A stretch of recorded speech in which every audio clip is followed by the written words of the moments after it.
ఆలోచించండి, అడవి దేవతలను ఆరాధించే మన ప్రాచీన సంప్రదాయాలే నేటి వాతావరణ మార్పుల మీద పోరాటానికి మనకున్న అత్యుత్తమ ఆధునిక ఆయుధాలు అని తెలిస్తే వినడానికి కాస్త ఆశ్చర్యంగా ఉంది కదూ. దేవుళ్ల కోసం, నాగుల కోసం అడవిలో కొన్ని చిన్న చిన్న ప్రాంతాలను వదిలేసే ఆచారం మన భూమిని రక్షించడంలో ఇప్పుడు ఎంతటి కీలక పాత్ర పోషిస్తోందో ఈ విశ్లేషణలో లోతుగా చూద్దాం. వేల ఏళ్లనాటి మన మతపరమైన ఆచారాలకు ఇప్పటి పర్యావరణ శాస్త్రానికి ముడిపెడుతున్న ఆ ఆసక్తికరమైన కథేంటో తెలుసుకుందాం. ఈనాటి మన ప్రయాణంలో అసలీ పవిత్ర వనాలంటే ఏమిటి, ఈ ప్రాచీన అడవులకు పొంచి ఉన్న ముప్పేంటి, దాన్ని అడ్డుకోవడానికి కేరళ చేపట్టిన ఆ అద్భుతమైన కావు పునరుద్ధరణ ప్రణాళిక, అలాగే ఈ నమ్మకాల వెనుక దాగి ఉన్న అసలైన సైన్స్, చివరగా మన దేశానికున్న పర్యావరణ పరిరక్షణ వారసత్వం, ఇలా ఈ 5 అంశాలను వరుసగా చూసేద్దాం. మొదటి విభాగం పవిత్ర వనాలు అంటే ఏమిటి, మన ప్రాచీన పవిత్ర స్థలాలు. అసలీ జీవవైవిధ్య కేంద్రాల బ్యాక్గ్రౌండ్ ఏంటో ఒకసారి జూమౌట్ చేసి చూద్దాం. ఇక్కడ మనం అర్థం చేసుకోవాల్సిన ముఖ్యమైన విషయమేంటంటే, ఈ పవిత్ర వనాలు లేదా కేరళలో వాళ్లు పిలుచుకునే కావు అంటే ఏవో 4 చెట్లున్న స్థలం కాదు. ఇవి దేవుళ్లకు లేదా సర్పాలకు నిలయం అని బలంగా నమ్మి తరతరాలుగా అత్యంత భక్తిశ్రద్ధలతో కాపాడుకుంటూ వస్తున్న చిన్న అటవీ ప్రాంతాలు. ఏళ్ల తరబడి మనుషుల జోక్యం ఏమాత్రం లేకుండా ఉండటం వల్ల ఇవి అద్భుతమైన పచ్చదనానికి, స్వచ్ఛమైన జీవ వైవిధ్యానికి కేరాఫ్ అడ్రస్గా మిగిలిపోయాయి. ఈ కాన్సెప్ట్ ఏదో ఒక్క ప్రాంతానికి మాత్రమే పరిమితం అనుకుంటే పొరపాటే. ఇక్కడ గమనిస్తే ఈ సాంప్రదాయం మన దేశమంతటా ఎలా విస్తరించిందో స్పష్టంగా అర్థమవుతుంది. కేరళలో వీటిని కావు అంటే, మహారాష్ట్రలో దేవ్ రాయ్ అంటారు, రాజస్థాన్లో ఓరాన్స్, కర్ణాటకలో దేవరకాడు, అదే మన తెలుగు రాష్ట్రాల్లో అయితే పవిత్ర వనాలు అని పిలుచుకుంటాం. పేర్లు వేరైనా మతం, నమ్మకాల ద్వారా ప్రకృతిని కాపాడుకోవాలనే ఆ మంచి ఉద్దేశం మన దేశం మొత్తాన్ని ఎలా ఏకం చేస్తుందో చూడండి. ఇక దేశంలో అత్యధికంగా ఈ పవిత్ర వనాలున్న టాప్ 3 రాష్ట్రాలు చూస్తే హిమాచల్ ప్రదేశ్, కేరళ, మహారాష్ట్ర ముందంజలో ఉన్నాయి. దట్టమైన అడవులు, అలాగే బలమైన సాంప్రదాయ నమ్మకాలు ఉండటమే దీనికి కారణం. ముఖ్యంగా కేరళ ఇప్పుడు వీటికి పునర్జీవం పోసే పనిలో పడింది. దేశంలోని మిగతా రాష్ట్రాలకు ఒక గొప్ప రోల్ మోడల్గా మారడానికి కేరళకు ఈ పవిత్ర వనాల నేపథ్యమే పెద్ద బలమని చెప్పాలి. ఇక రెండవ విభాగానికి వస్తే ప్రాచీన అడవులకు పొంచి ఉన్న ముప్పు, కనుమరుగవుతున్న మన వారసత్వం. ఆధునీకరణ ఈ పవిత్ర స్థలాలను ఎలా దెబ్బతీస్తోందో ఇక్కడ చూద్దాం. వేల సంవత్సరాలుగా పచ్చగా ఉన్న ఈ ప్రాచీన అడవులకు ఇప్పుడు మన అర్బనైజేషన్ రూపంలో అతిపెద్ద ముప్పు వచ్చిపడింది. రోడ్లు, భవనాల కోసం అడవులను విచక్షణరహితంగా నరికేస్తున్నారు.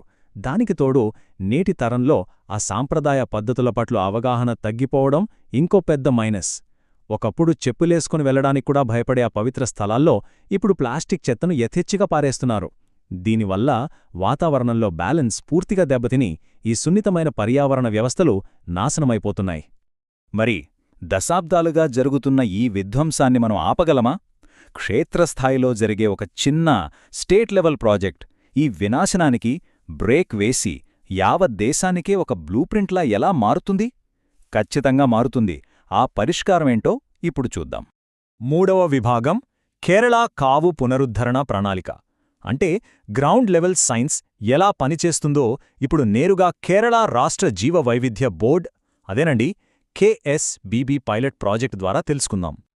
ఈ అద్భుతమైన ప్రాజెక్ట్ కోసం KSBB కేరళలోని 5 ప్రధాన జిల్లాలను టార్గెట్ చేసింది. ఎర్నాకులం, పాలక్కడ్, కోజికోడ్, కన్నూర్ మరియు కాసరగోడ్. ఈ విభిన్న జిల్లాల్లోని వనాలను ఎంచుకోవడం వెనుక ఒక క్లియర్ స్ట్రాటజీ ఉంది. కేవలం మొక్కలు నాటడమే కాదు, ఆయా ప్రాంతాల్లోని భిన్నమైన వాతావరణ పరిస్థితులకు తగ్గట్టుగా అక్కడి బయోడైవర్సిటీని, సాంస్కృతిక వారసత్వాన్ని ఒకేసారి కాపాడాలన్నదే వాళ్ల లక్ష్యం. మరి ఈ ప్రాసెస్ ఎలా జరుగుతుందంటే, ఒక పక్కా సైంటిఫిక్ అప్రోచ్ ఫాలో అవుతున్నారు.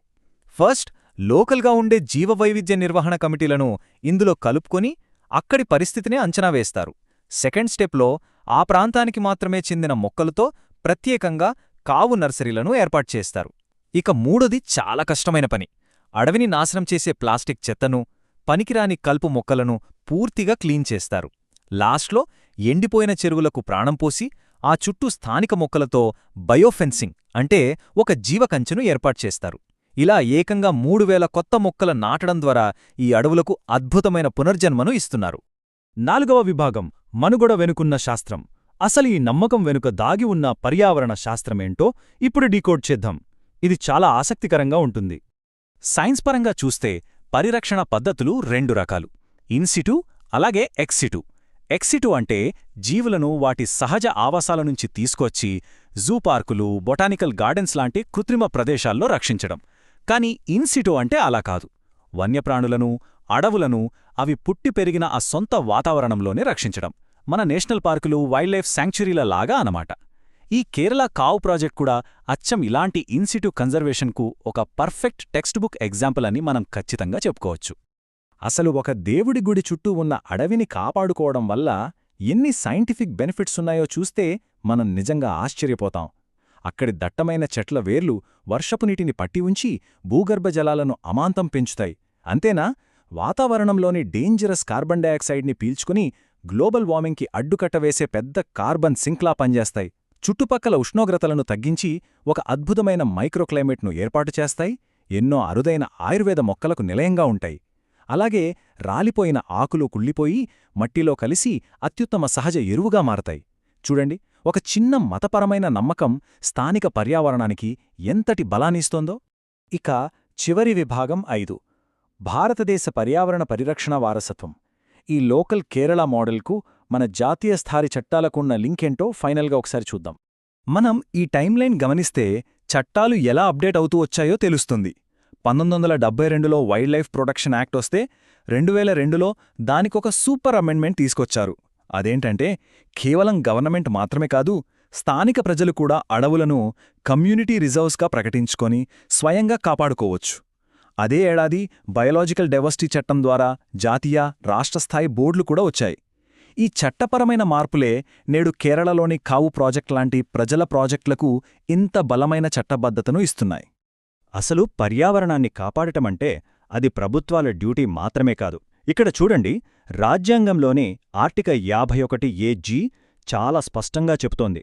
అడవులు, సరస్సులు, నదులు, వన్యప్రాణులతో సహా సహజ పర్యావరణాన్ని రక్షించడం ప్రతి పౌరుని ప్రాథమిక విధి అని. అంటే ఈ పవిత్ర వనాలను కాపాడుకోవడమనేది కేవలం ప్రకృతి ప్రేమ మాత్రమే కాదు, అది మనకు రాజ్యాంగమిచ్చిన ప్రాథమిక బాధ్యత. ఒక రకంగా ఇది మన దేశభక్తికి నిదర్శనం. మరి చరిత్రలోకి వెళ్తే ప్రకృతి కోసం ఇలా నిలబట్టం మనకు కొత్తేమీ కాదు. రాజస్థాన్లో ఖేజ్రీ చెట్లను కాపాడడం కోసం అమృతాదేవి నేతృత్వంలో బిష్నోయ్ కమ్యూనిటీ చేసిన గొప్ప ప్రాణత్యాగం మనందరికీ తెలుసు. అలాగే ఉత్తరాఖండ్లో అడవుల నరికివేతను ఆపడానికి ఊరి జనమంతా చెట్లను హత్తుకుని చేసిన చిప్కో ఉద్యమం చరిత్రలో సువర్ణాక్షరాలతో లిఖించబడింది. నాడు ఆ స్థానిక ప్రజలు ప్రకృతికి రక్షకులుగా ఎలా నిలబడ్డారో నేటి కేరళ కావు ప్రాజెక్టు కూడా సరిగ్గా అదే స్ఫూర్తిని ఆధునిక కాలంలో కొనసాగిస్తోంది. సో ఈ విశ్లేషణను ముగించే ముందు ఒక బలమైన ప్రశ్నను మనందరి ఆలోచన కోసం వదిలివేస్తున్నాను. అంతరించిపోతున్న ఒక పర్యావరణ వ్యవస్థను కాపాడటానికి ప్రాచీన నమ్మకాలను, స్థానిక ఆచారాలను మనం ఇంత అద్భుతంగా వాడుకోగలిగితే, క్లైమేట్ చేంజ్పై చేస్తున్న ఈ ఆధునిక పోరాటంలో మనం ఎంతటి అమూల్యమైన సాంప్రదాయ జ్ఞానాన్ని పక్కన పెట్టేస్తున్నాం. మన మూలాల్లోనే దాగి ఉన్న ఇలాంటి అపారమైన జ్ఞానాన్ని వెలికితీసి మన భవిష్యత్తును కాపాడుకోవాల్సిన సమయం రానే వచ్చింది కదా. దీనిపై తప్పకుండా ఆలోచించండి.